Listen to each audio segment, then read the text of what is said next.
hands together. Paghawakan kayo ng kamay. Just bow down your heads.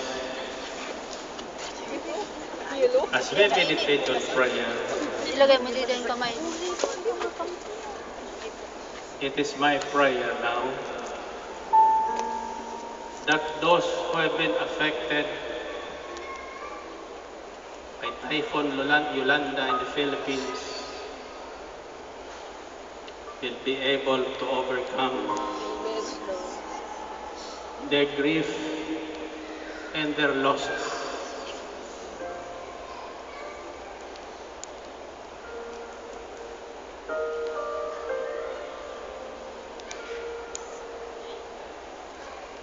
Never give up. God is with us. Let's offer this 25th anniversary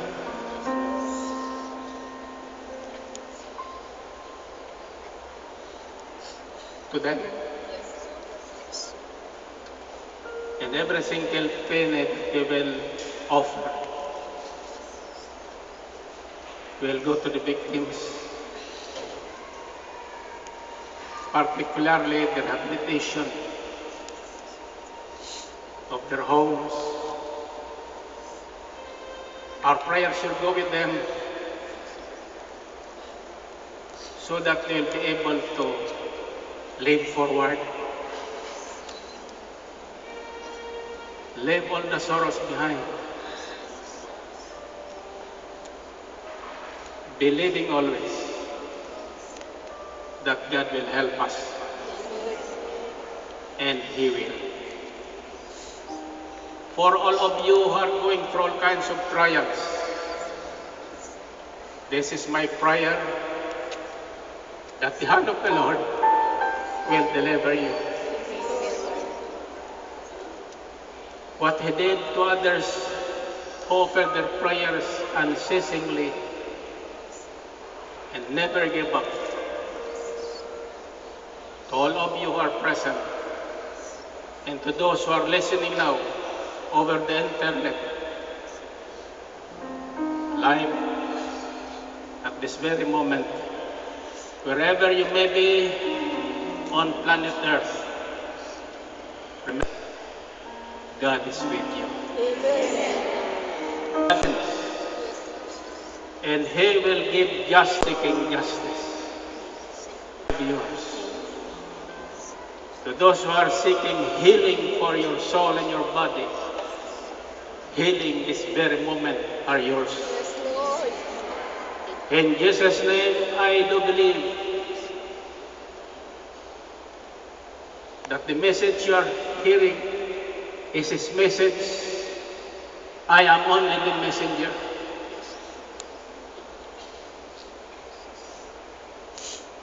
Miracles happen every day.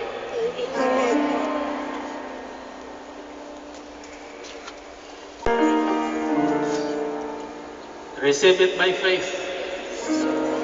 Say, Lord, Lord, here I am here I am to answer your call. to answer your call. Heal me, Heal me, deliver me, deliver me, touch me, touch me, give me give me your peace, your peace, give me give me justice. justice, Answer answer all all my prayer my requests prayers now, now, now, now, in Jesus' name. in Jesus' name. Say amen. Amen. Say amen. Amen. Purihin natin ang Panginoon. Purihin natin. Next, the Lord Jesus Christ wants us to pray always and not give up, because prayer brings peace to our troubled minds and hearts. When you are in trouble, your mind is not settled. Your heart is not settled. Pray. Pray. Do not allow troubles to disturb your peace. God has His peace reserved for us. This is found in the letter of Paul to the Philippians, which says, chapter 4, verses 6 to 7, "Do not be anxious about anything, but in everything by prayer and petition with thanksgiving, present your request to God. And the peace of God, which transcends all human understanding, will guard your hearts and your minds in Christ Jesus." Everybody passes mental disturbance.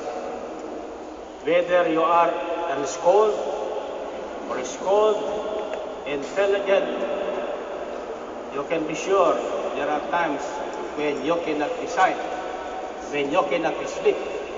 That happens to me more often, not because of anything, but it's just happened.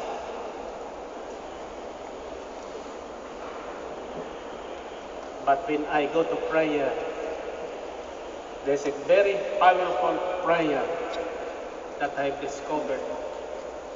The name is Jesus. Jesus. He will give you peace. He will guard your mind and your hearts, so that the arrows of the enemy which causes trouble will not be able to penetrate. Never give an end to your enemy by worrying. Do not give an end to worry.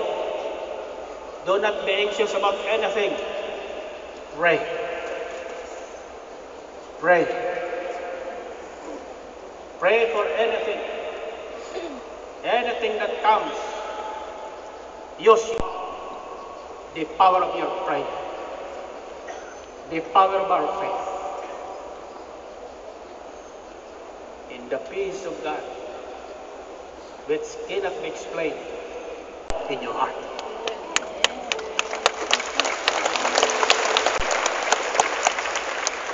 Jesus and his disciples were troubled because of fear of the Jews. The Pharisees and the scribes said, "Peace be with you." Peace, the word has been looking for, but cannot give. No nation, no leader of this earth can ever produce this peace that everybody is seeking. This region in Asia is now in trouble because of the pronouncement of the Earth Zone Defense of China, fearing that something might happen. But people of God, don't be afraid. Pray. China is also looking and wants peace to be maintained in this region. Nobody wants trouble. Nobody wants trouble. I know you have problems here in Hong Kong because of the incident that happened in Manila. This is now the subject of talks. That is one of the questions in the interview he asked me. And I said, don't be afraid. There is no problem that cannot be solved. Amen.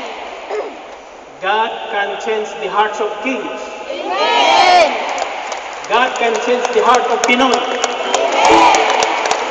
If it is necessary to ask for forgiveness and apology, it shall come.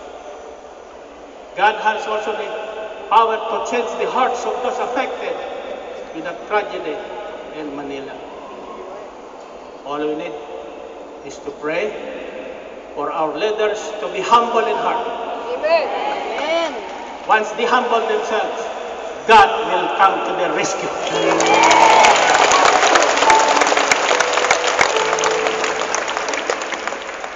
So never give up.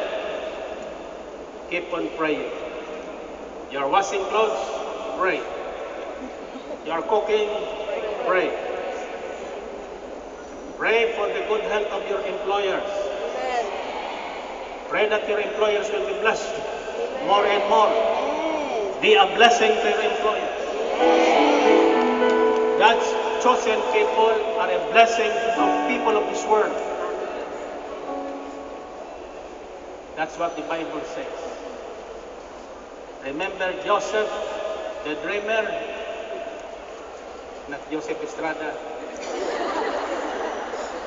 But thank him because through the initiative of Joseph Estrada, talks between Hong Kong and Manila has resumed. Joseph the dreamer, wherever he went, he was imprisoned. The prison manager was blessed. The prisoners were blessed. He was taken as slave by one of the officials in Egypt. The household of that official was blessed. One sign that God is with you, your employers will be blessed. Amen. Praise the Lord. Hallelujah. When you return home, bless the door of your apartments. Bless the kitchen so that you will not go hungry. Amen. And bless your pockets. Amen. Bless your pockets. When you wake up, bless your pockets. And bless your wallets. But don't get the wallet of your employer.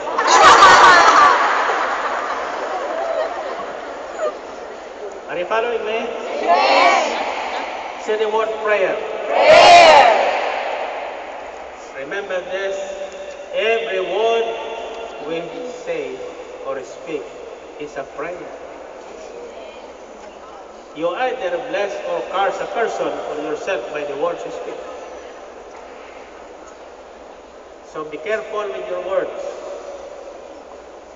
When you are talking with someone, believe that someone is not just what he is, but God is with him. When you pray always and not give up in everything, the seventh lesson I'd like to share with you is what? Finally.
Asan yung mga